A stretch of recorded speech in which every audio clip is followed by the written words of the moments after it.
அறிக்கையில என்ன இருக்குது அண்ணே அதத்தான் தலைவர் காலையில எத்தனை வாழைப்பழம் வாங்கிட்டு வர சொன்னேன்? 2 வாழைப்பழம். ஒண்ணு இந்தா இருக்கு, அதுதான் இன்னொன்னு எங்கண்ணே? அதானே இது. அதான் இது அப்படிங்கிற மாதிரி ஒண்ணு இருந்தா இவர்கிட்ட இருக்கு, இன்னொன்னு எங்க? இன்னொன்னு தான் இது. டேய் பரமா படிடா, ஒழுங்கா படிடா. எனக்கு என்னன்னா அந்த பேட்டியை பாருங்களேன். நிருபர்கள் மைக்க நீட்டுறாங்க, இவர் இல்ல வயசுக்கு வந்த புள்ள மாதிரி குனிஞ்ச தலை வெக்கப்பட்டுக்கிட்டு, ஐயோ இப்ப எல்லாம் கேள்வி கேட்டு நீ சங்கடப்படுத்தாதீங்கடா, ஏன்டா?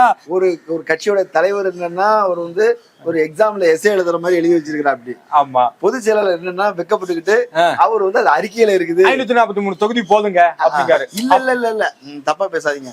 540 அவர் என்ன சொல்றாரு, 540 தொகுதி அதுல மாற்ற ஸ்பெல்லிங் மிஸ்டேக்குங்க, ஸ்பெல்லிங் மிஸ்டேக் டங் ஸ்லிப் ஆயிருச்சுங்க. சரி, உடனே நிருபர் எடுத்து கொடுக்குறாரு 543 தொகுதி அப்படின்னு சொல்றாரு. நிருபரை எடுத்து கொடுக்காரு, அப்படி உடனே சொல்றாரு தமிழ்நாட்டுக்கு 543 தொகுதி போதும். அவ்வளவுதான். இப்ப வந்து நிருபர் வந்து 743 தொகுதி போதும் அப்படின்னு தமிழ்நாட்டுக்கு 743. டேய், தமிழ்நாட்டுக்கு ஏன்டா 543? அது ஆல் ஓவர் இந்தியாவுக்கு பேசிட்டு இருக்கும்போது நாடாளுமன்ற தேர்தல் தொகுதி தமிழ்நாட்டுக்கு 39 இருக்குது, பாண்டிச்சேரி சேர்த்துதான் 40. உனக்கு அதுவும் தெரியல, மொத்தமா எத்தனை சீட் இருக்குது அதுவும் தெரியல. ஒருத்தர் எடுத்து கொடுக்குறாரு.